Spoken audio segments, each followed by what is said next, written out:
Hi, Caleb with Brownells here. In today's quick tip, we're going to be talking about the Springfield Armory SA-35. The SA-35 is a remake of the Browning Hi-Power, which Browning stopped making, so now it is the one on the market to have. So why is it called the SA-35? So SA being, of course, Springfield Armory, and 35, so the original Browning Hi-Power was known as the P-35, made in 1935. So before we dive into it, there's a lot of videos out there already, range videos, torture tests, different things like that. This is going to be a more in-depth of, what's compared to the original Browning Hi-Power.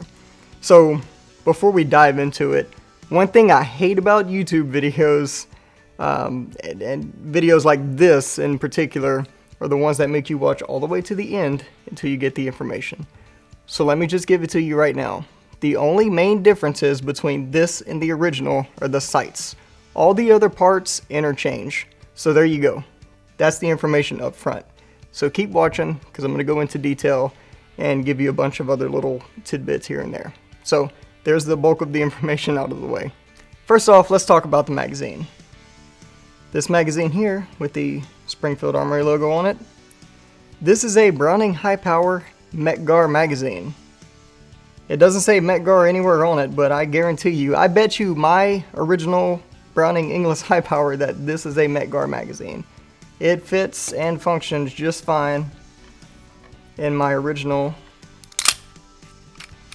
unloaded Browning Hi-Power here. Just fine. So, yes, the original, or the new magazines, and the original magazines interchange just fine, which is obviously a big plus. So, as I said before, all the other parts are interchangeable. That doesn't mean no fittings required, as with any firearm. If you were to change slide catches, safeties, barrels, different things like that, some fitting may, of course, need to be done. All right, so one thing I did mention was that the sights are not interchangeable. These are proprietary sights, and I understand why they did that, because throughout the whole line of Browning Hi-Powers, sights were not interchangeable, throughout the whole line of them. As Browning Hi-Powers progressed throughout different iterations, the sights weren't interchangeable throughout the whole line of them anyways, so why not upgrade them and make the sights proprietary anyway? I get why they did that, and these dovetail cuts are a lot smoother than the previous iterations of Browning Hi-Powers anyway, so I can say that these are a definite upgrade. I like the U-notch rear sights. I like what they did with the Novak style front sight. So definitely a good upgrade on these sights. I like the Commander style hammer on these too. That's really nice. And you can see it mimics my original Mark I Inglis. They use that same style hammer. And on the SA-35, you can barely tell the difference between this original Inglis hammer, so that's actually pretty cool. That's cool that they did that. Serious cool factor there. And let's actually look at some of the controls on the SA-35.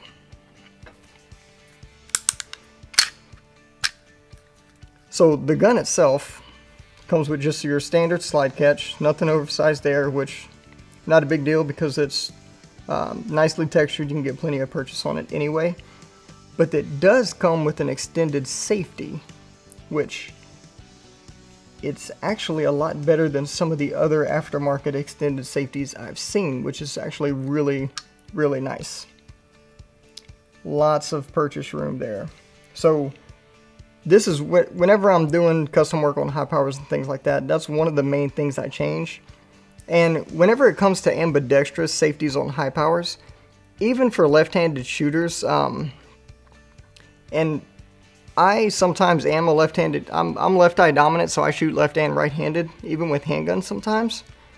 And I don't really like left-handed safeties on Hi-Powers. I do left-handed safeties on 1911s, but I don't prefer them on Hi-Powers. For some reason, it's just one of those personal preference things for me. But I really like these extended safeties on the Hi-Power, and this one comes up a little bit further than a lot of the other extended safeties I've seen. So this is a really cool design. The Springfield one is really nice. I like how they did it. It's machined really smooth. There's almost no machine marks in this gun whatsoever now that we're talking about it. The fit and finish is really nice. Another thing we can talk about here is the actual grips. So, like everything else on this gun, the grips are interchangeable between pretty much all iterations. I even took a set of original Bakelite off of a Mark I Hi-Power and put them on here, and they fit like a glove. So grips are not an issue as well. You can put any grips on here, they'll fit just fine. Your magazine catch buttons, those will interchange as well. So a thing that they did that is a pretty obvious upgrade is going to be your triggers. So the triggers do not have the magazine safety built in like previous generations of Browning Hi-Powers did, which is an obvious upgrade.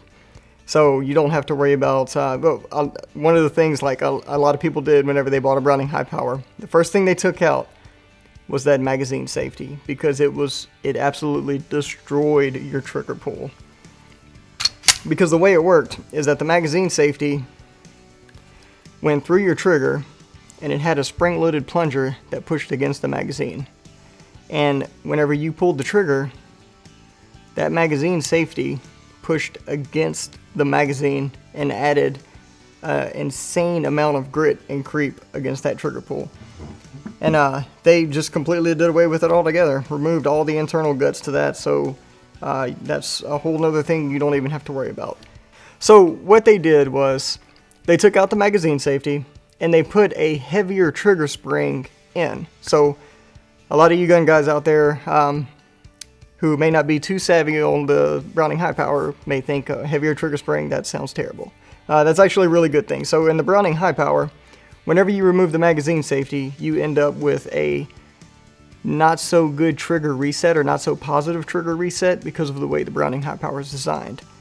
Because that magazine safety, whenever you removed it, it gave you a less positive trigger reset, because that aided in your trigger reset. So whenever you remove that magazine safety, you put in a little bit heavier trigger spring, and you get a nicer trigger pull and a more positive trigger reset with that heavier trigger spring. So that was good that they did that. That obviously shows that they knew what they were doing whenever they removed those parts. So really good thing there. Whenever I put in my combat trigger without the magazine safety, I did the exact same thing. I have a really nice trigger in my gun because of that. So big plus on that. Good job, Springfield, on that one for sure. All right, so as far as the internal parts go, I tore my gun apart. I tore this gun apart, compared the internal components. They're identical and interchangeable, so everything's good to go there. As far as fit and finish goes, excellent finish on this gun. Nice matte finish. If you love a good matte finish gun, this is definitely the one to get. They did a good job on it. Good blast finish. If you like the traditional combat Hi-Power, this is definitely the one to get. And at this price point, you definitely cannot beat it. So if you have any questions about this firearm, feel free to give us a call on the tech line. We'll be happy to help you out. Thanks for joining us, and we'll see you next time.